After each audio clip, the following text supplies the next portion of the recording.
আসসালামু আলাইকুম সবাইকে। তো আমাদের ই-বুকের ধারাবাহিক ক্লাসে তোমাদের সবাইকে স্বাগত। এখন আমরা দেখব এসএসসি রাইট ফ্রম ভার্বের রুলস নাম্বার 4 আরকি। তো গত 3টা ক্লাস আমরা রুলস নাম্বার 1, 2, 3 আলোচনা করছি। এখন আমরা রুলস নাম্বার 4 আলোচনা করব। তো তোমাদের এই রুলসটা থেকে অনেকগুলো কোশ্চেন আসতে দেখা যায়। তো কতগুলো কোশ্চেন আসবে এবং কি ধরনের কোশ্চেন হয় এই বিস্তারিত আমরা এখানে রুলস থেকে দেখব।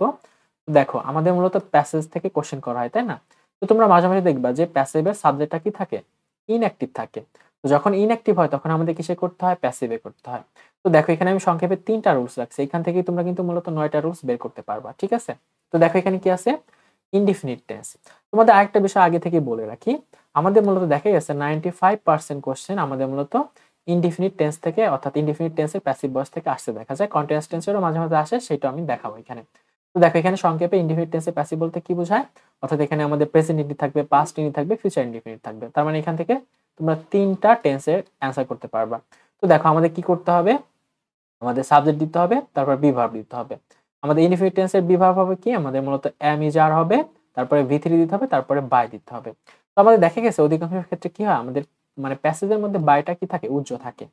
এবং যদি আমাদের পাস্ট টেন্স হয় তাহলে কি দিতে হবে? এখানে আমাদের বি ভার্বের জায়গা ওয়াজ ওয়ার দিতে হবে। আর ভি3 তো সবগুলাই দেখো সেম, তাই না? ফিউচার টেন্সের ক্ষেত্রে ওই ভার্বগুলো আমাদের দিতে হবে। তো কন্টিনিউয়াস টেন্সে কি দিতে হবে?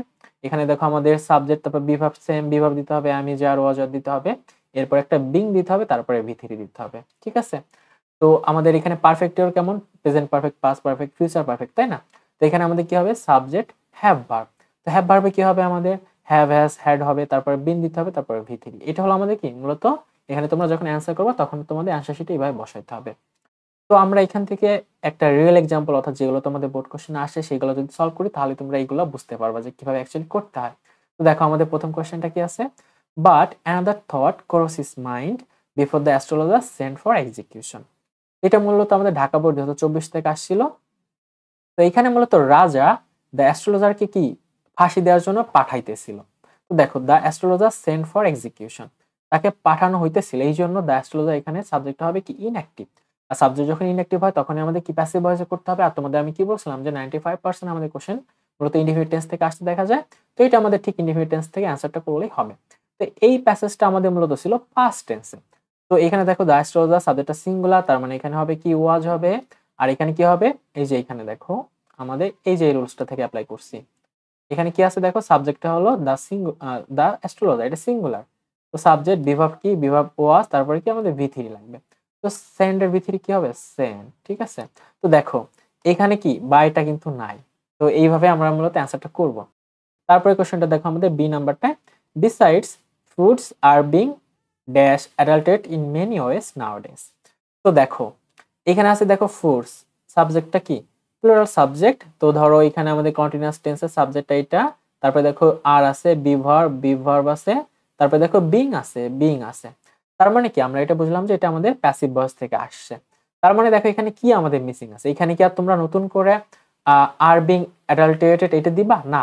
তোমরা কি করবা? শুধু এই ভার্বের সাথে ভি3 দিয়ে অ্যান্সারটা লিখবা, অর্থাৎ অ্যান্সার শিটে আমাদের মূলত এইভাবে অ্যান্সারটা লিখবা।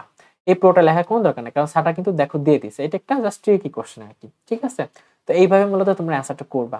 তো তারপরে দেখো আমাদের সি নাম্বারটা।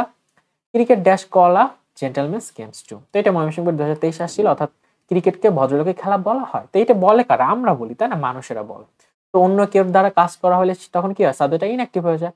তার মানে কি হবে? দেখো এখানে এটা মূলত আমাদের প্রেজেন্ট টেন্সের ক্ষেত্রে ছিল। তো ক্রিকেট এখানে আমাদের থার্ড পারসন সিঙ্গুলার সাবজেক্ট, এই জন্য আমাদের এখানে ভার্বটা হবে কি? ইজ হবে, অর্থাৎ আমাদের এখানে বি ভার্ব ইজ হবে। তারপরে কল, এই ভার্বের সাথে হবে কি? কল। এর যোগ করলে আমাদের মূলত অ্যান্সারটা হয়ে যাবে। আর ম্যাক্সিমাম ক্ষেত্রে তোমরা দেখতে পাচ্ছ যে এখানে আমাদের বাইটা কিন্তু উজ্জ্ব থাকে। ম্যাক্সিমাম ক্ষেত্রে আমাদের বাই এখানে উজ্জ্ব থাকে আর কি। তো এই বিষয়টা তোমাদের মূলত সাবজেক্টটা অ্যাক্টিভ নাকি ইনঅ্যাক্টিভ আছে এটা দেখে আমাদের চিন্তা হবে। তো আশা করি তোমরা এই রুলসটা সুন্দর করে বুঝতে পারছো। পরবর্তীতে আমরা রুলস নাম্বার 5টা দেখবো। তো এর আগে ক্লাসগুলো তোমরা করে থাকলে করে আসতে পারো। তো সবাইকে অসংখ্য ধন্যবাদ।